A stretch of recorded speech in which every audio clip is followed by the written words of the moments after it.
నమస్తే, welcome to red TV. ఈరోజు మనతో పాటు ఉన్నారు ప్రముఖ ఆధ్యాత్మికవేత్త శ్రీమతి సన్నిధానం లక్ష్మీ విశ్వనాథ్ గారు. మాట్లాడదాం. అమ్మ నమస్తే. అమ్మ నమస్తే అమ్మ. పరుగుల ప్రపంచంలో ఉన్నాం మనం. అయితే పిల్లల మీద చాలా ప్రెషర్ పెడుతున్నారు. చదువుల విషయం మాట్లాడుకుంటే చాలా ప్రెషర్ ఉంది పాపం.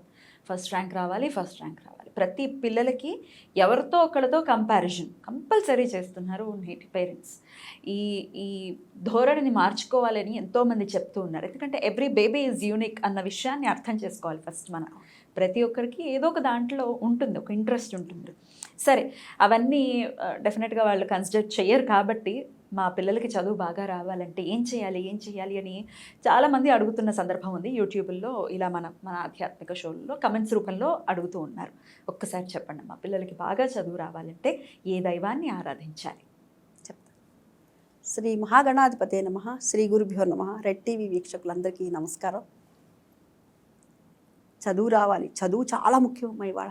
నిజంగా చెప్పాలంటే పూర్వపు వాళ్ళు ఎంత ఆస్తి ఇచ్చారు నీకొరే, ఇవాళ మనం ఎంత చదువు నేర్పించాము, ఎంత విద్యా బుద్ధులు నేర్పించాము అనేటటువంటిది. వాళ్ళకి మనం ఇచ్చే పెద్ద ఆస్తి చదువే, అందులో అనుమానం ఏమీ లేదు. కానీ ఇప్పుడు మీరన్నట్లుగా వాళ్ళ మీద ప్రెషర్ తెస్తున్నారు. తద్వారా ఏమవుతుంది, తెల్లవారు లేచినప్పటి నుంచి వినకూడని మాటలు వింటున్నాం మనం. ఆ ప్రెషర్ ఎక్కువైపోయి పిల్లలు ఒత్తిడికి గురైపోయి, నిన్న నేను చూశాను ఫిజియోథెరపీ చదువుతున్న అమ్మాయి ఒత్తిడికి గురైపోయి పాపం ఫ్యాన్ కూరేసుకుంది హాస్టల్లోనే. వార్తల్లో నిన్న చదివితే పాపం మనసు అలాంటివి చూస్తున్నప్పుడు వికలంగా ఉంటుంది. ఎందుకంటే ఎప్పుడో ఒకసారి అందరికీ అన్ని కళలు వస్తాయా? రావు కదా. ఒక్కొక్కళ్ళు ఒక్కో దాంట్లో రాణిస్తారు. ఒకళ్ళు సంగీతంలో ఉంటారు, ఒక్కొక్కళ్ళు నాట్యంలో ఉంటారు, ఒక్కొక్కళ్ళు ఆటలో ఉంటారు, ఒక్కొక్కళ్ళు పాటలో ఉంటారు, ఒక్కొక్కళ్ళు మాటలో ఉంటారు. ఎవరికి ఒక్కొక్కళ్ళకి అమ్మ ఒక్కొక్క రకంగా అనుగ్రహిస్తుంది. దాన్ని ఏ రకంగా ఏ రంగంలో పిల్లలు వృద్ధిలోకి రాగలుగుతారని మనమే పట్టుకోవాలి. దాన్ని పట్టుకొని వాళ్ళని అటువైపు తీసుకెళ్లి షైన్ చేయాలి. దాని ఉద్దేశం మళ్ళీ చదివించొద్దని కాదు, చదువు ఉండాలి. చదువు మొట్టమొదటి ఏం చెప్పాను నేను మీకు, చదువు చాలా ముఖ్యం. చదువు ముఖ్యం. కానీ అందులో ఫస్ట్ వచ్చేయాలి, లేకపోతే ఇన్ని మార్కులు వచ్చేయాలి, స్టేట్ ఫస్ట్లు వచ్చేయాలి, వచ్చేది ఉంటే వస్తుంది, ఖచ్చితంగా వస్తుంది. 90% పైన రావాలి అని అంటే ప్రతివాడికి వస్తుంది, అంటే వచ్చేవాడికి వస్తుంది. ప్రెజర్ తేకూడదు ఒకటి. ఇక చదువు రావాలి అని అంటే ముఖ్యంగా గణపతి ఆరాధన చేయాలమ్మా. ఎందుకంటే మనకి ఏ పని చేసినా కూడా నిర్విఘ్నంగా సాగాలంటే మొట్టమొదట గణపతి ఆరాధన చేస్తాం.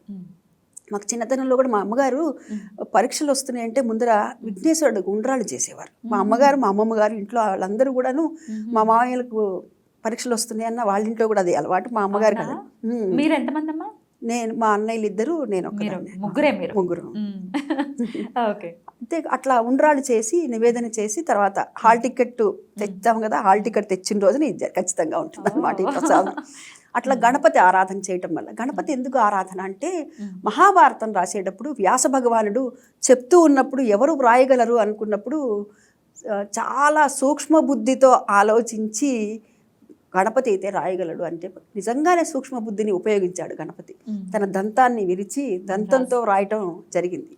అందుకనే అటువంటి మంచి బుద్ధితో జ్ఞానంతో రావాలి, ఏ విఘ్నాలు లేకుండా అంటే మొట్టమొదటి గణపతి ఆరాధన. ఆ తర్వాత చేయవలసింది మనందరికీ తెలిసిందే, చదువు అనగానే చదువుల తల్లి సరస్వతీదేవిని ఆరాధన చేస్తాం. సరస్వతి నమస్తుభ్యం వరదే కామరూపిణి విద్యారంభం కరిష్యామి సిద్ధిర్భౌతమే సదా అని చెప్పి ఆ తల్లిని తర్వాత తలుచుకుంటాము.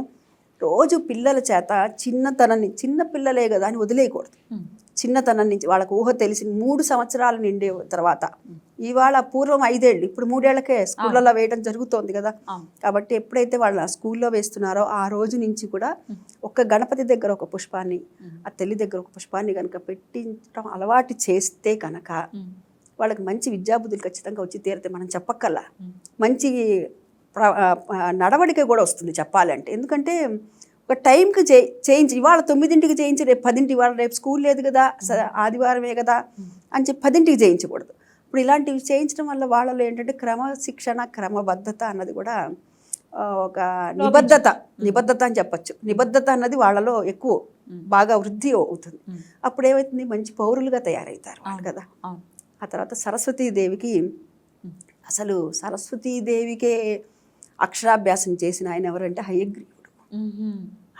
మనకి పురాణాలు అన్నిటిని, వేదాలన్నింటినీ కూడా అపహరించినప్పుడు ఆ వేదాలను వచ్చిన తర్వాత సరస్వతీదేవికి కూడా అక్షరాభ్యాసం చేసినటువంటిదే హయగ్రీవుడు, అందుకనే హయగ్రీవ జయంతి అని చెప్పి మనం శ్రావణ పౌర్ణమి రోజున జరుపుకుంటాం. అవును. హయం అంటే గుర్రము, ఆ గుర్రము ముఖమును మానవ దేహం కలిగినటువంటి వాడే హయగ్రీవుడు.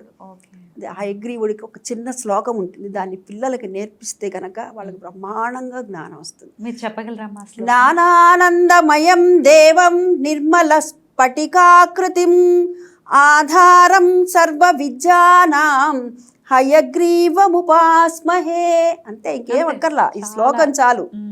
ప్రతిరోజు ప్రతిరోజు గణపతిని, సరస్వతిని, హయగ్రీవుడిని ఆరాధించటం వల్ల ఇంకొకళ్ళు ఉన్నారు. ఎవరంటే దక్షిణామూర్తి, మేధా దక్షిణామూర్తి అంటాం కదా, పరమేశ్వరుడు రూపమే దక్షిణామూర్తి కదా.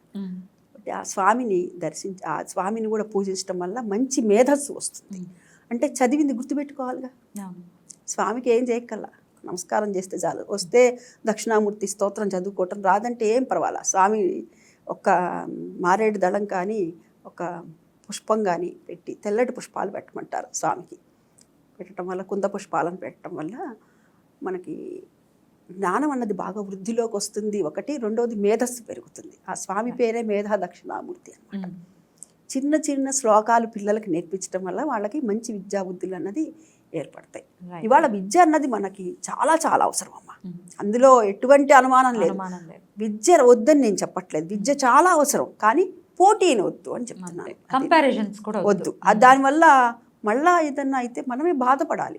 అందుకని అట్లా కంపేర్ చేయొద్దు. కొంతమంది పిల్లలు ఎలా ఉంటారంటే బయటికి చెప్పుకుంటారు, ఎందుకమ్మా నువ్వు నాతో ఇంకోళ్ళతో కంపేర్ చేస్తున్నావు అంటారు.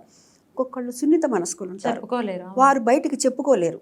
అటువంటి వారు లోపల మదన పడిపోయి పాపం ఇబ్బంది పడతారు. మానసిక ఇబ్బందులు రావచ్చు. ఆ మానసిక ఇబ్బందులు కొంచెం స్టేజ్ దాటి కొన్ని చేయకూడని పనులు చేయొచ్చు. అంచేత మనం అదొక్కటి గ్రహించుకోవాలని నా విన్నపం. అలాగే పిల్లలు ఒక్కొక్కసారి మొండి పిల్లలు కూడా